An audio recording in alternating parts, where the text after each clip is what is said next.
Hyderabad veg dum biryani ఎలా చేయాలో ఈ వీడియోలో చూద్దాం. ఈ విధంగా చేస్తే పక్కా హైదరాబాద్లో దొరికే విధంగానే మన కిచెన్లోనే చేసుకోవచ్చు.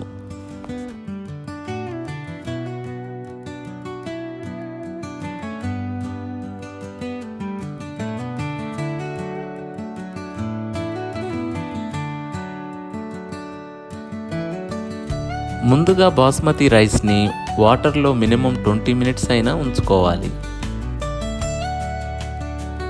బిర్యానీ మసాలా కోసం biryani leaf, cinnamon, clove, green elaichi, black elaichi, మరాఠీ మొగ్గు, star anise, nutmeg, fennel seeds, black cumin seeds, stone flower, mace, black pepper, kasuri methi ఇలా వీడియోలో చూస్తున్న విధంగా గ్రైండ్ చేసుకోవాలి.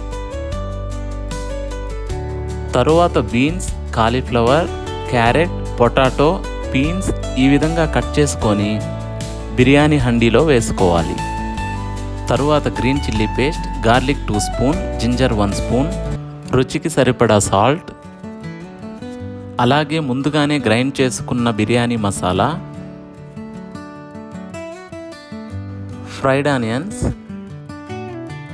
అందులోనే కొత్తిమీర, పుదీనా, red chilli powder, 1/2 teaspoon ధనియా powder, 1/2 teaspoon garam masala, ఘీ,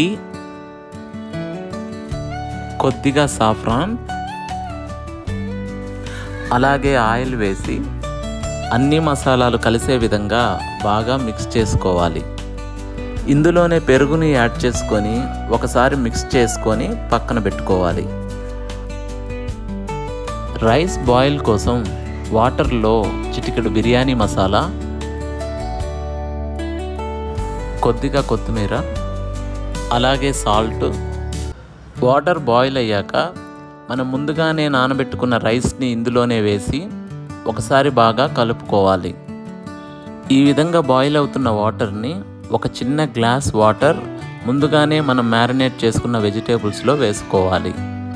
ఇలా చేయడం వల్ల బిర్యానీ అడుగు మాడకుండా వస్తుంది. ఎప్పుడైనా చిన్న క్వాంటిటీ చేసేటప్పుడు ఫస్ట్ లేయర్, సెకండ్ లేయర్ అని కాకుండా 80% బాయిల్ అయిన రైస్ని మొత్తం ఒకటేసారి వేసేయచ్చు. అలాగే సాఫ్రాన్ మిల్క్ని పైన వేయడం వల్ల చూడ్డానికి మన బిర్యానీ కలర్ఫుల్గా ఉంటుంది.